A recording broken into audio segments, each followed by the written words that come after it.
Então, o que nós vamos fazer aqui hoje é conversar a respeito de temas que nos ajudem a ter uma melhor qualidade de vida, a lidar com os desafios existenciais, a encontrar força e poder pessoal dentro de nós e a acionar recursos que possam servir em benefício da construção da nossa saúde integral, tendo em vista que aqui nós falamos na perspectiva imortalista espírita, ou seja, considerando o ser humano como um ser imortal, como um espírito imortal. E, portanto, as manifestações no corpo como experiências desse espírito que transita pela matéria dentro de uma das suas múltiplas jornadas encarnatórias, dentro de um processo evolutivo de crescimento, de aprendizado e de progresso que é incessante e que nos dirige para aquele que é o grande e maior objetivo das nossas vidas, que é a revelação do divino em nós, o encontro da grandeza espiritual, que não é aquela grandeza do ego, mas a grandeza de ser filho de Deus. Essa é a busca de todos nós e esse é o fio condutor que vai nos levar a refletir sobre todos os temas nesta manhã, neste dia, na verdade. E hoje nós começamos, então, com essa temática, que é a ação do pensamento na saúde e na doença, que dentro do pensamento médico espírita é um tema central, porque deriva de conhecimentos que nos ajudam muitíssimo a compreender a expressão dos sinais e dos sintomas no corpo físico. Então, a primeira questão que nós devemos pensar e refletir juntos é o conhecimento que Allan Kardec vai trazer em O Livro dos Espíritos, sob o nome de perispírito. Kardec rapidamente percebeu que o espírito, ele é imaterial. Os espíritos definem na questão 23 do Livro dos Espíritos que o espírito é a inteligência, é um princípio inteligente, derivado da inteligência suprema, causa primária de todas as coisas, que é Deus, que está na questão número 1 do Livro dos Espíritos. Se o espírito, portanto, é princípio inteligente, ele é imaterial. Ele se utiliza da matéria para se manifestar ou se expressar. No entanto, a matéria existe em diversos graus, em diversas realidades dimensionais. E com esta compreensão, Kardec também percebeu e foi informado pelos espíritos que nós precisamos de corpos que nos permitam manifestar nesses diversos níveis ou domínios. Então, ele cunhou esse termo para representar o conjunto dos corpos que envolve o espírito. Peri é um prefixo grego que significa em volta de, e o espírito é o princípio inteligente do universo. Acontece que nesse termo Kardec englobou uma série de corpos que a literatura oriental disseca em inúmeros corpos diferentes e que André Luiz, depois, através da pena mediúnica de Francisco Cândido Xavier, vai nos descrever de forma mais sucinta. André Luiz vai falar um pouco sobre o duplo etérico, que não faz parte dessa definição de perispírito, mas é um corpo de vitalidade que só nós que estamos encarnados detemos e é extremamente importante, porque é uma proteção à nossa realidade e à integralidade psíquica e afetiva, e que funciona como um campo de proteção. É também um forte modulador da imunidade e regulador da identidade daquela expressão somática de um indivíduo no corpo, porque a imunidade nada mais é do que o reconhecimento do que é próprio, o reconhecimento do que é externo a nós e a regulação desta mediação entre o que é próprio e o que é externo. É também uma proteção, o duplo etérico é também uma proteção ao contato com o mundo espiritual. Mas André Luiz, então, não vai falar, vai falar referente ao perispírito, do corpo astral, que é o corpo que, em geral, nós chamamos de perispírito, e há uma confusão aí dentro da nomenclatura da literatura espírita, porque, por vezes, se utiliza perispírito no sentido do conjunto dos corpos, como Kardec colocou, e, na maior parte das vezes, se referem como perispírito ao corpo astral. Até porque a maior parte das características que Allan Kardec descreveu no livro A Gênese, sobretudo, e no livro dos Médiuns, a respeito do perispírito, se referem a propriedades do corpo astral. O fato de ser plástico, moldável, expansível, modificável, de ser controlado pela mente, de ser coordenado pelo campo mental. Todas essas são características que são inerentes ao corpo astral. No entanto, o que nos interessa aqui, e é lá que nós estamos querendo chegar, é que parte desse conjunto de corpos que Allan Kardec descreveu está o corpo mental. E o corpo mental é pouco estudado dentro da literatura espírita, mas de extrema importância. Ele é a sede da mente. A mente, que é a linguagem do espírito. Ela não é o espírito em si mesmo, mas ela é o campo de expressão do espírito através do pensamento. A mente, portanto, não é um produto do cérebro físico, mas ela se expressa no cérebro físico. E aí está a contribuição que o Espiritismo traz para a ciência, para a neurologia, para a psiquiatria, para a compreensão em todas as áreas médicas, ao nos esclarecer que o pensamento verte da mente. E verte da mente na forma de onda e na forma de partícula, dentro da dualidade quântica que hoje é bem estudada, tendo efeitos ora como onda, ora como partícula, e produzindo um movimento em nós e fora de nós. O cérebro, portanto, funciona para a mente tal qual o hardware para o software do computador. Para que a gente tenha um aparelho, um laptop, um computador, qualquer que seja, nós precisamos de ter o disco rígido, aquela parte sólida que vai permitir que o programa, que é o software, rode nele. E, se nós temos o encaixe dos dois, nós temos o nosso computador. O nosso cérebro físico, portanto, ele é a estrutura que permite ao software da mente rodar e que, na expressão material, vai modular a manifestação daquilo que vem a partir deste núcleo mais profundo, através da sua estrutura, através das suas possibilidades, ao mesmo tempo que vai ser também modulado por aquilo que vem no nível mais profundo. Então, nós vamos ver que há uma interação entre cérebro e mente dentro da neuroplasticidade muito interessante, de tal forma que a estrutura que nós temos do cérebro derivada do processo reencarnatório, do processo nutricional, do desenvolvimento ou não de estruturas, da presença ou não de lesões, vai determinar uma maneira de funcionar que vai limitar as expressões da mente, ao mesmo tempo que a irradiação contínua da mente, como onda e como partícula, a partir do mais profundo, vai mobilizar as células deste cérebro, vai estabelecer novas conexões e rotas neuronais, novos caminhos neuroquímicos e, de tal maneira, regular o funcionamento do próprio cérebro. Assim, é uma via de mão dupla em que nós temos estrutura e impulso, em que nós temos instrumento e vontade a serviço do espírito imortal que somos. E é aí que a coisa fica interessante. Vejam esta ilustração do artista americano Alex Gray, que mostra a nossa realidade física, energética e espiritual. Aqui vocês vão ver os músculos, vocês vão ver as veias, as artérias, vão ver os nervos de amarelo, e são as estruturas físicas do nosso corpo, até os ossos também aqui sinalizados neste branquinho. Mas vão ver também esses pontos energéticos que pertencem ao duplo etérico, que são aquilo que a medicina chinesa chama de nadis, ou meridianos, por onde percorre a energia vital. Vão ver também pontos, que são pontos semelhantes àqueles pontos da acupuntura, aonde se dá um estímulo específico a um meridiano ou um campo de ação energético. E vamos ver, lá do mais profundo, esse ponto luminoso, iluminado, e dele irradiando, aqui que eles estão representando na forma de uma onda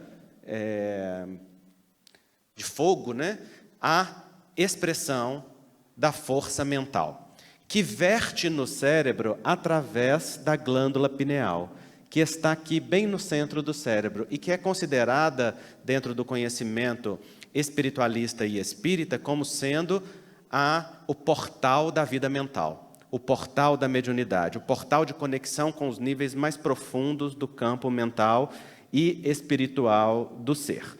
O fato é que de lá do mais profundo vêm as ondas de pensamento que vertem a partir desta estrutura e vão se irradiar para as zonas corticais específicas, gerando potenciais de ação, de ativação ou inibição, e vão irradiar-se a partir dos chakras, do chakra frontal para o ambiente e, ao mesmo tempo, vai gerar em torno de nós um campo magnético. Vocês vejam que isso daqui é uma representação do campo magnético e este fogo ou esta luminosidade ao nosso redor, nós conhecemos sob o nome de aura, de radiação eletromagnética, de campo eletromagnética, e o fato é que é a nossa identidade energética ou identidade espiritual, através do qual qualquer ser que se aproximar de nós pode nos reconhecer, pode nos identificar e pode saber da nossa realidade íntima.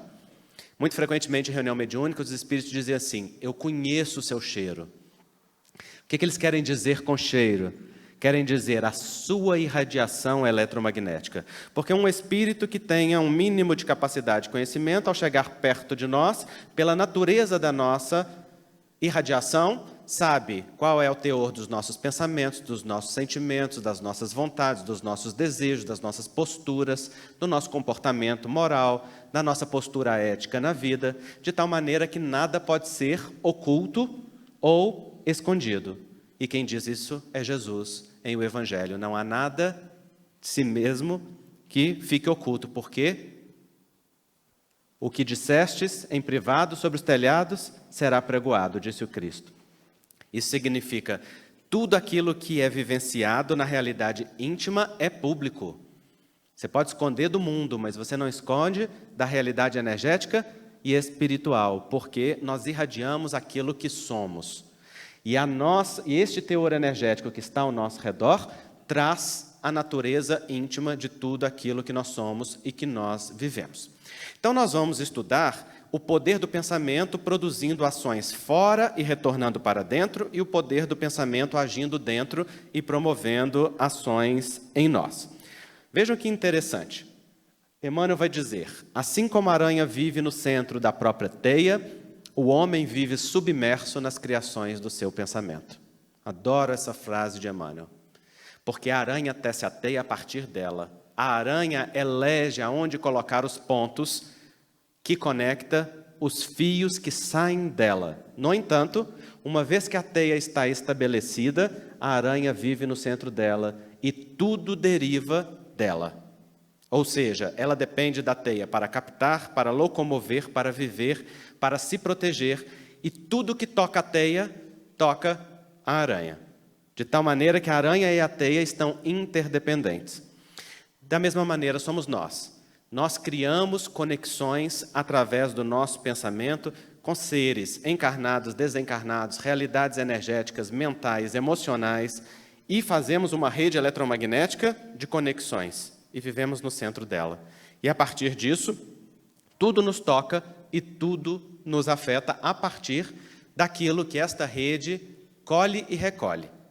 A boa notícia é que essa rede é modificável, transformável, adaptável, muda qualidade, muda contexto, muda intensidade, muda conexões, e aí reside parte do nosso poder pessoal, em mobilizar a nossa capacidade criadora a nosso próprio serviço. Vejam vocês que esta imagem representa uma glândula pineal iluminada na luz da prece, como aconteceu conosco quando o Juliano e a Cibele cantavam aqui para nós.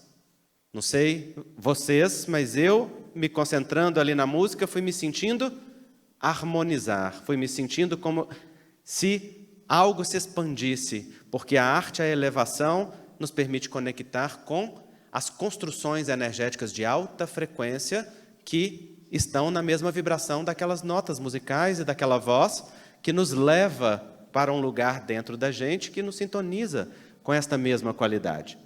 Então, quando nós temos preces, pensamentos harmonizados, o campo eletromagnético que se forma ao nosso redor, ele é de harmonia.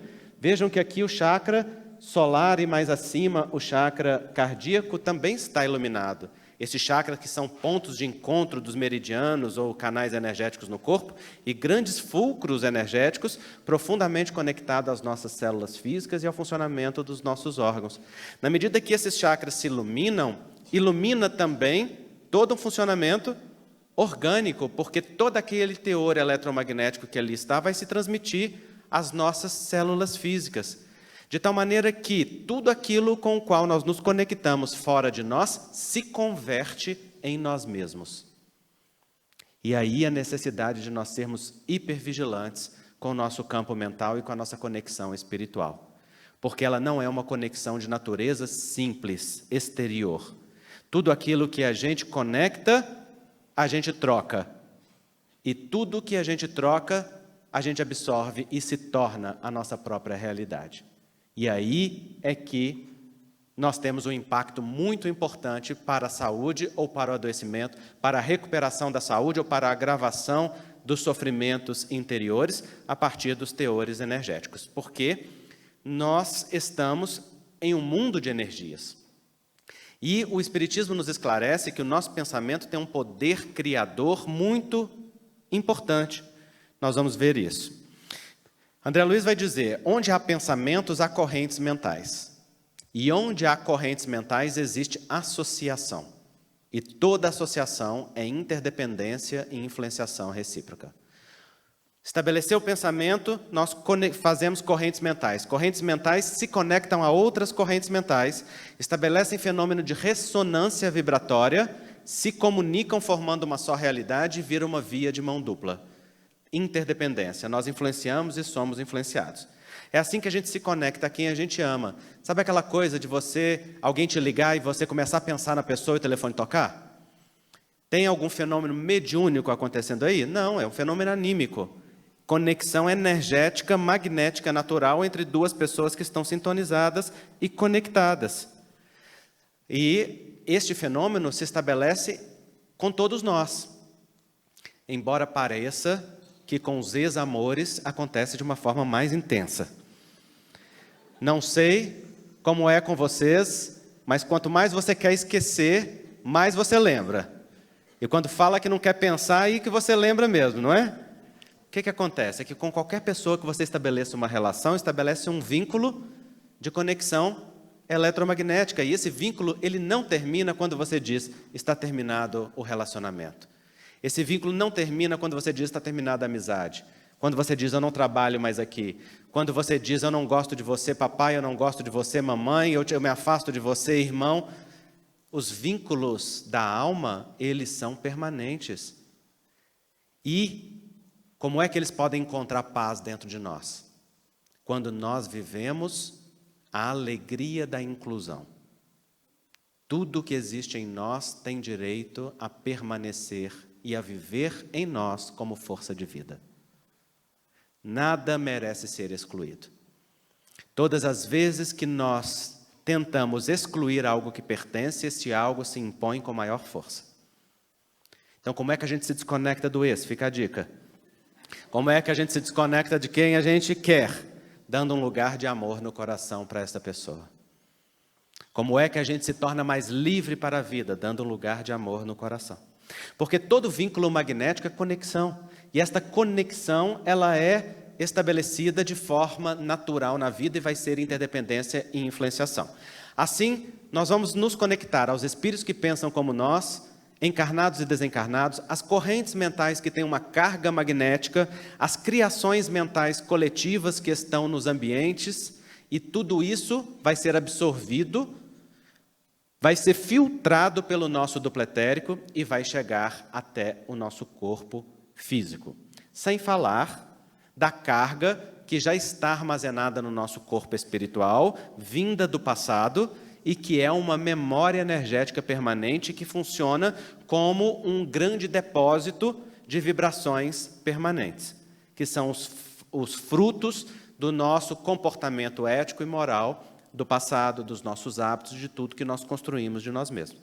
O corpo astral tem esse poder de guardar, de memória energética e que vai depois ser transmitida para o corpo físico numa nova encarnação. Então essa imagem, ela reproduz tudo isso, eu gosto demais dela.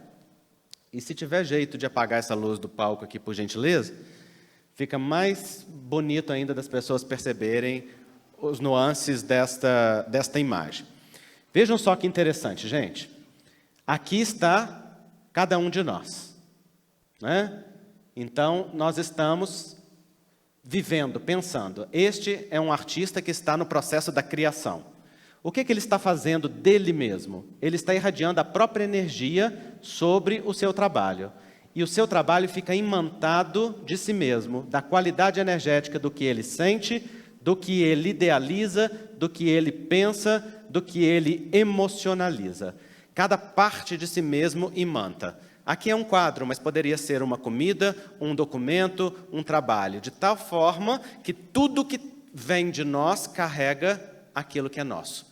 E às vezes você recebe um documento e toma um choque energético, às vezes você recebe um presente e é tomado por um amor que te invade, às vezes você recebe uma comida e ela te faz um enorme bem, às vezes você recebe uma comida e está muito gostosa, mas não sei por que eu estou sentindo um mal-estar aqui, porque tudo carrega a energia de quem mobiliza e de quem manipula. Mas não só. Vejam vocês que este ser pensante, aliás, antes disso, este ser pensante irradia uma energia de natureza azulada. E esta energia está em associação direta com seu mentor espiritual, que irradia sobre ele a sua irradiação eletromagnética, a ação da vontade, sai pelos olhos e projeta-se sobre o campo mental dele. Aqui nós temos a representação de um fenômeno mediúnico natural, discreto, que acontece todos os dias com todas as pessoas. Não tem ninguém que não viva isso. Todos nós somos médiuns nesse nível de sofrer a influência de pensamentos e ação. E o olhar, gente, ele é um importante mobilizador de conteúdo eletromagnético. Vejam vocês que o mentor está no mesmo teor vibratório daquele que vive. Mas não só. Esse homem que está em processo de criação de um quadro, ele atrai os espíritos afins. Aqui representado pelos pintores, pelos grandes artistas da humanidade, né? Nós temos aqui Tarsila do Amaral, tem Einstein, tem Picasso, aliás, Van Gogh aqui. Nós temos representações de vários artistas, de várias pessoas. Isso é só um símbolo. Nós atraímos todos ao nosso redor. E passamos a intercambiar com eles sentimentos e ações. De tal maneira que eu pergunto para vocês, quem que é o autor desse quadro que está sendo pintado? É um quadro a muitas mãos e a muitas mentes. A gente gosta de chamar tudo de eu, de meu, de eu fiz, eu sou, mas no nosso eu há muitos nós. Há muitas conexões vivas em nós e atuantes em nós. Se nós temos consciência disso, a gente pode utilizar bem isso. Na minha casa só eu sou espírita. E, na verdade, hoje eu nem sei dizer só eu sou espírita. Porque, como toda família brasileira, é uma mistura danada naquela casa, que eu já nem sei mais o que o povo é, o que deixa de ser. Mas, a princípio, só eu era espírita lá em casa. Meus pais de tradição católica e minha mãe é uma artista plástica por prazer, por natureza, não por trabalho. E um dia ela estava pintando e estava tentando fazer uma técnica que ela não conseguia. E ela tentou a tarde toda. Ela falou que estava cansada, já não aguentava mais tentar. Ela falava, não consigo. Ela largou o pincel e ela disse que veio um pensamento. E ela disse assim, bom, se aquilo que o Andrei fala for verdade, deve ter algum pintor aqui que pode me ajudar. Aí ela resolveu evocar Renoir, Van Gogh, porque minha mãe é humilde de coração. E aí ela disse que, de repente, ela sentiu um impulso e fez a técnica com a maior facilidade. E ela soltou o pincel e falou, meu Deus, é verdade. Outro dia eu contei para ela que eu falo isso em palestra, ela falou, meu filho, você está falando mentira, não foi assim não. Aí eu, estou mentindo, mãe? Tô, tá, eu fiz tudo isso mesmo, mas eu não chamei, não foi nem Renoir, nem Van Gogh, não.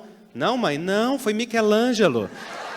Aí eu tive certeza absoluta da humildade dela. Mas o fato é que provavelmente tinha do lado dela algum artista que conhecia a técnica, doido para inspirar ela, provavelmente tentando a tarde inteira sem que ela abrisse campo mental para isso. E em algum momento deve ter dito assim: minha filha, pelo amor de Deus, faz uma prece, abre o seu campo mental que eu te ajudo. E ela, com a sensibilidade dela, fez uma prece, abriu a receptividade. Quantas vezes a gente faz isso no dia a dia, não é? E quanto isso nos beneficia? Abrir-se para uma prece, para uma meditação, para uma inspiração, atrair as forças positivas que vão diretamente às nossas células e vão atuar lá. Mas percebam vocês que... Pode apagar a luz de novo, por favor.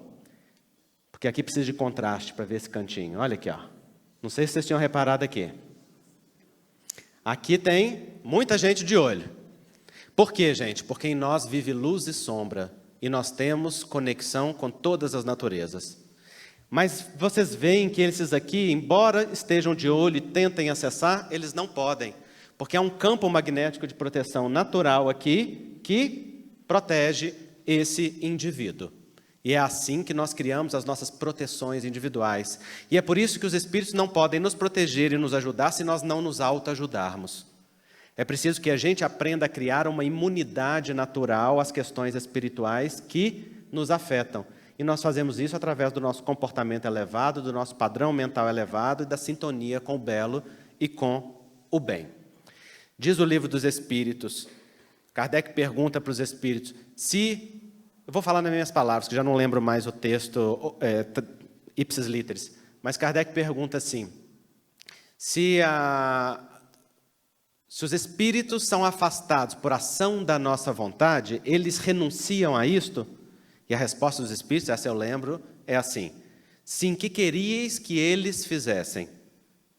Eles se afastam, não tendo poder de influência, eles se afastam. No entanto, permanecem como gato à espreita do rato, aguardando um momento. E qual é o momento? É aquele que a gente abaixa a sintonia, é aquele que a gente cultiva a sombra que há em nós, oculta, que ninguém está vendo, mas que a gente sabe e a gente conhece muito bem. É o momento em que a gente fica invigilante, estabelece conexões de natureza inferior e permite acesso àqueles que estão na mesma frequência. Com isso eu quero dizer que essa mente, por ação da vontade, que é a expressão direta do espírito, estabelece a qualidade de sintonia, as companhias espirituais, as conexões mentais e emocionais que estabelece na vida, e toda esta realidade energética vai ser absorvida e vai passar para o corpo físico, gerando harmonia ou desarmonia. A pergunta, portanto, que se impõe aí é: qual é a qualidade do seu campo mental e emocional? Qual é a qualidade do que você tem atraído para você? Qual é a permissão que você tem dado para as energias e as realidades que estão ao seu redor? E como isso tem te afetado? E aí nós entramos na questão intracelular. Emmanuel vai dizer: o pensamento é o gerador dos infracorpúsculos ou das linhas de força do mundo subatômico. Criador de correntes de bem ou de mal, grandeza ou decadência, vida ou morte, segundo a vontade que o exterioriza e dirige. Veja que interessante, vamos entender essa fala. Emmanuel está dizendo, aquele pensamento que verte da mente, ele gera infracorpúsculos. Aqui ele está falando que o pensamento tem ação de onda e ação de partícula. Infracorpúsculos são partículas. Linhas de força são ondas. Esse aqui é o pensamento de Emmanuel antecipando a compreensão moderna da física quântica em muitos anos. E ele está dizendo, esta ação do pensamento, tanto como onda como partícula, vai atuar no mundo subatômico. Ora, o que é o mundo subatômico, gente? É a menor porção da matéria, que nosso querido Frutuoso falava ontem para nós lá no Capo, é, na sua maior parte, o nada. Mas que nada é esse? Esse nada é a conexão direta com os planos subjacentes espirituais da vida. Não há solução de continuidade. Está tudo interpenetrado, de tal forma jungido que duplo etérico se conecta a corpo físico, que se conecta a corpo astral, célula a célula, diz André Luiz no livro Evolução em Dois Mundos. Então imaginem vocês, lá do mais profundo da mente vem a força do pensamento como onda e como partícula, promove um terremoto das placas tectônicas da alma e cá na superfície a gente sente todas as estruturas se abalarem. Se transmite igual a transmissão das ondas de força que acontecem na Terra durante um terremoto. Isto significa que o pensamento está comandando o funcionamento dos átomos no nosso corpo. Se comanda átomos, comanda as organelas celulares, comanda ativação e desativação dos genes, comanda funcionamento celular, comanda funcionamento dos tecidos, dos órgãos e de todo o organismo. O que Emmanuel e André Luiz estão nos dizendo aqui é que esta estrutura microscópica que nós chamamos de célula, que na verdade é uma enorme usina, porque ela produz maravilhosamente bem com o comando do núcleo e do material genético que está no núcleo e que é executado aqui no pátio da fábrica, que é o citoplasma, onde estão as organelas celulares. Nesta maravilhosa usina, atua a força do pensamento comandando o funcionamento. Vejam que interessante, gente. Será que a ciência concorda com isso? Hoje há um estudo dentro da ciência, sobretudo intensificado após o ano 2000, quando nós tivemos a decepção de descobrir que a descrição do genoma humano não explicava a complexidade da vida humana e que precisava se entender algo mais profundo, que é a epigenética. Essa área da ciência desenvolveu-se e vem trazer uma compreensão muito alargada de como se dá o controle dos genes na nossa célula. Porque pensávamos que nós vivíamos uma ditadura dos genes, uma imposição do funcionamento desse comando intracelular. No entanto, nós vamos descobrir com a epigenética que o mais importante não é o número de genes que nós temos, mas a capacidade humana maravilhosa de promover mutações, promover a construção de novos genes e novas realidades dentro de nós. Mudar a ordem do funcionamento genético. E aí é que está a complexidade. O que a epigenética descobriu é que existe uma série de moléculas que circulam pelo sangue, vão lá se grudar aqui, ó, na membrana da célula, porque esse tecido azulzinho que vocês estão vendo aqui está ampliado aqui, e aqui vocês estão vendo os lipídios e as proteínas de membrana celular.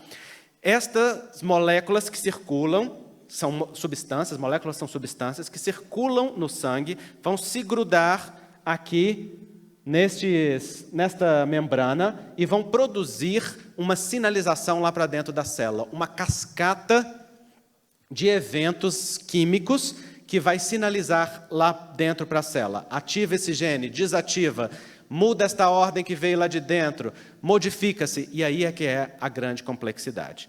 De tal maneira que hoje nós reconhecemos que o que comanda a célula são as moléculas que circulam no sangue. Mas de onde vêm estas moléculas? Elas vêm do que nós comemos, dos que nós bebemos, do que nós passamos no corpo e, pasmem vocês, a ciência revela que a maior parte delas é produzida dentro de nós como uma cascata neuroquímica no momento em que nós pensamos, sentimos e agimos. O que a ciência está nos dizendo é que o nosso comportamento modula a maior parte dos genes, porque 95% dos genes são igual interruptores de luz, tem que ligar e desligar. E só 5% estão permanentemente ativados, não podem desligar nunca, senão a gente morre. E estes 95% que liga e desliga, eles estão submetidos a este controle molecular. Veja, a ciência diz, há um controle molecular, uma função epigenética acima da genética que controla a genética do corpo. O Espiritismo diz, há uma corrente do pensamento que verte do mais profundo na forma de onda e de partícula e que mobiliza o funcionamento celular. Chave e fechadura. Comportamento e postura, determinando o funcionamento da célula. Assim, as nossas doenças são produzidas a partir das nossas experiências e das nossas vivências. As nossas predisposições que trazemos do passado para esta ou aquela enfermidade são ativadas ou desativadas de acordo com as nossas necessidades morais, espirituais, o nosso comportamento íntimo. Aquilo que nós estamos vivenciando como saúde ou como doença é modulado todos os dias por aquilo que nós fazemos. Então, quando nós falamos de causa e efeito, ação e reação, nós não estamos falando que nós estamos construindo agora a gente para colher na próxima encarnação, que nós estamos fazendo agora algo que terá efeito no plano espiritual. O que nós vivemos agora modifica o nosso instante seguinte, modifica o minuto próximo da nossa vida, modifica a nossa próxima hora, modifica a nossa vida toda, de tal maneira que o livre-arbítrio, dentro da relatividade daquilo que nos é possível decidir, está o tempo todo regulando. E aí nós vamos ver os benefícios que tem toda a mobilização mental e emocional que nós façamos para oferecer às nossas células o equilíbrio que elas precisam. Os hábitos físicos equilibrados, a nutrição adequada, o exercício físico cuidadoso, as atitudes de higiene mental que nos ajude a manter um padrão de pensamento elevado, os hábitos saudáveis, tais como a prece, a meditação, o centramento, a conexão consigo mesmo, o reconhecimento das próprias emoções, o trabalho interior de autodescoberta, tudo isso são mobilizações emocionais muito intensas. Daí nós compreendermos que aquilo que o Cappo nos apresenta como resultados, e que é o mesmo que o grupo de psico-oncologia lá da Associação Médica Espírita de Minas Gerais descreve, que os efeitos colaterais dos pacientes submetidos à quimioterapia e radioterapia diminuem com a terapia complementar espírita, se explica por ação da hipnose celular que as energias podem promover.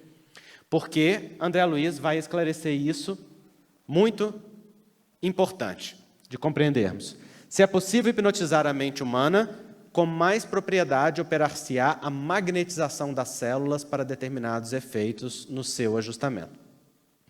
As células são hipnotizáveis. Por que hipnotizáveis? Porque como elas são regidas por um campo magnético que as sustenta, elas também são sensíveis a uma influência energética que chega de fora. Então, se eu intencionalmente dirijo uma energia para o campo celular, através do reiki, através do passe, através do jorrei, através da mentalização, através de qualquer técnica energética que seja uma canalização, eu estou fazendo uma hipnose celular. Vai ter um benefício imediato. Quem recebe um passe sabe como é que a gente sai aliviado no momento em que tomamos. No entanto, esse benefício de hipnose celular não vai se sustentar se a mente que comanda aquele organismo não se reajustar na ordenação que mantém aquele equilíbrio psicofísico. Por isso, junto do benefício da terapia complementar, nós precisamos reeducar-nos. Reeducar-nos para o belo e o bem, reeducar-nos para o amor, reeducar-nos para o equilíbrio, reeducar-nos para a modificação mental e emocional. André Luiz fala algo muito curioso, ele diz assim, Emmanuel também fala, a maioria dos enfermos que busca tratamento médico ou espiritual não deseja cura. Deseja somente anestesia. Quer só se ver livre do sofrimento. E sim, se ver livre do sofrimento é justo. É parte do tratamento. Ninguém precisa se sofrer masoquista sobre a falsa crença de que o sofrimento produz crescimento espiritual. Falsa crença porque não é o sofrimento que produz crescimento espiritual, é o amadurecimento que pode decorrer da experiência do sofrimento. Sofrer por sofrer é só masoquismo. No entanto, se nós não nos reeducamos e não nos transformamos, não há cura verdadeira. A anestesia é parte, ver-se livre do sofrimento é parte, mas a reeducação de nós mesmos. Muito podem os espíritos intervir através de ações maravilhosas para nos socorrer durante um passe, durante a noite, no desdobramento do corpo físico, nas sessões de fluidoterapia, nas sessões de ectoplasmia, nas materializações, como o Paulo falou para nós ontem. No entanto, todo este benefício não irá se sustentar se o coração que recebe o benefício da intervenção não se reeducar para o belo e para o bem. E é por isso, gente, que a terapia do Evangelho é a nossa grande referência de tratamento espiritual. Por isso que Jesus passa para a história como o terapeuta dos terapeutas, o médico dos médicos e a nossa maior e grande referência espiritual na vida. Não é? Porque Ele nos permite conscientizar-nos do efeito que tem toda esta maravilha da reeducação de nós mesmos a partir da consciência de que nós somos divinos em natureza, estamos destinados a divinos fins e de que o Evangelho é uma representação das leis naturais daquilo que representa a grandeza de Deus a serviço do reequilíbrio, do benefício do ser humano. Se nós compreendermos isso, nós compreendemos que o amor é a maior das medicações. E aquele que ama, vibra no bem, aquele que ama, acolhe o bem, aquele que ama não só emana amor, mas sintoniza-se com as forças amorosas que desejam ajudar-lhe e passa a beneficiar-se disso. Porque de nada adianta os espíritos, os nossos familiares, Deus nos amar sem que a gente abra o espaço para a receptividade desse amor. Nós precisamos fazer o colapso de onda. Precisa fazer uma sintonização que permite aquilo que é potencial se tornar concreto, que permite aquilo que está no campo se tornar objetivo. Afinal de contas, o amor de Deus não é algo que você precise acionar, ele já está à disposição 100% do tempo para todas as criaturas. Acontece que para senti-lo é preciso que eu abra conexão e estabeleça conexão com esta fonte. Então esta é a fonte maior, abrir-se para o amor. E quando nós percebemos que o amor é o caminho, a verdade e a vida, como Jesus nos demonstrou, nós podemos perceber que todo movimento direcionado ao bem é tratamento magnético e espiritual para os nossos corações, que deve se associar a todo tratamento médico, psicoterápico e científico que pode ser oferecido e que transcende as limitações do academicismo, porque vai diretamente à alma para falar aos nossos corações. Daí, quando alguém se voluntaria em um trabalho e um serviço de amor ao próximo, coloca em ação as forças de amor que está em si, mobiliza o magnetismo a seu próprio favor, na hipnose celular e também na sintonia com os altos planos da existência. E diz André Luiz que todo aquele que opere e coopere no bem pode sempre esperar da vida o melhor. Não é promessa de amizade, diz ele, é lei. Olha que bonita essa afirmação. Não depende de alguém querer nos dar e oferecer, é lei natural.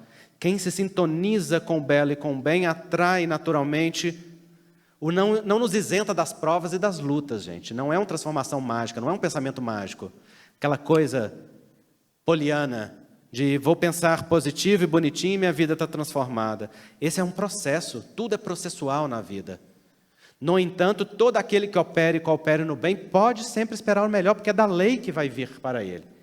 E Emmanuel então conclui dizendo: sempre que a justiça nos procure para acerto de contas, se nos encontra trabalhando a benefício do nosso semelhante, manda misericórdia, que a justiça retorne sobre os seus passos, sem previsão de volta.